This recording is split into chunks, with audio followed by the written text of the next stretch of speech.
अभिभाषण पर धन्यवाद करने का अवसर मिला है।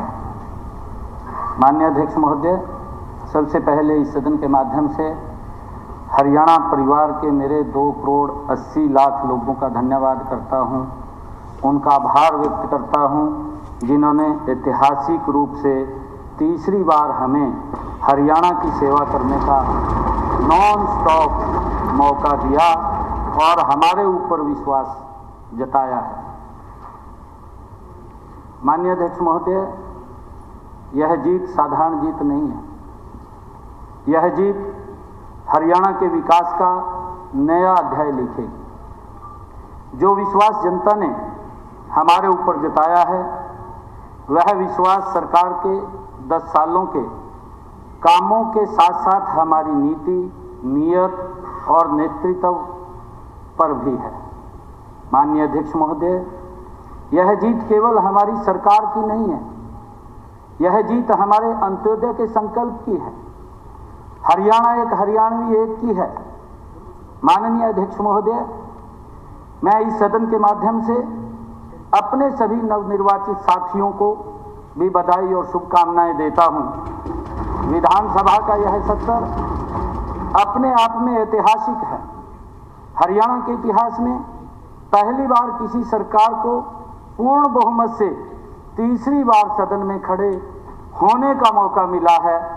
आज से 10 साल पहले जब पहली बार हरियाणा में भारतीय जनता पार्टी की सरकार बनी थी, हमें हरियाणा के लोगों की सेवा करने का अवसर मिला था। तब व्यवस्था के नाम पर हमें भ्रष्टाचार, भाई भतीजावाद, क्षेत्रवाद, पर्ची खर्ची का सिस्टम और परिवारवाद का चलन मिला था। माननीय अध्यक्ष जी, लेकिन पिछले 10 सालों में हमने उस भ्रष्टाचार, भाई भतीजावाद और क्षेत्रवाद को खत्म किया है।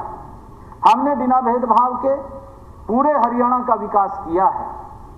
हमें परिवार की जगह पूरे हरियाणा को अपना परिवार मान करके हमने गति से काम किया है। हमने पर्ची खर्ची की परंपरा को जड़ से खत्म करके योग्यता की पारदर्शी व्यवस्था हमने खड़ी की है। मुझे खुशी है आज आपके बीच में माननीय अध्यक्ष महोदय, सदन में सरकार और सरकार के कामों पर कई तरह के सवाल उठाए गए, कई तरह की बातें की गई। मैं उन विषयों पर एक एक करके चर्चा करना चाहूँगा। आदरणीय अध्यक्ष महोदय, हमारे माननीय सदस्यों ने, हुड्डा साहब भी प्रेस के अंदर बोले, अरोड़ा साहब ने भी फ्लोर ऑफ द हाउस इस बात को कहा कि वायदे पूरे नहीं किए। माननीय अध्यक्ष महोदय, मैं बताना चाहूँगा कि हम तो 8 अक्टूबर 2024 से ही अपने वायदे पूरे करने में लग गए हैं।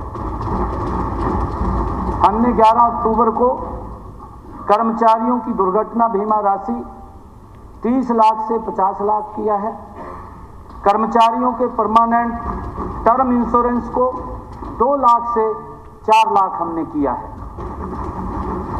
14 अक्टूबर को प्रदेश में आंगनवाड़ी कार्यकर्ताओं के मानदेय में भी हमने 750 रुपये और आशा वर्कर के मानदेय में भी 400 रुपये की बढ़ोतरी हमने की है।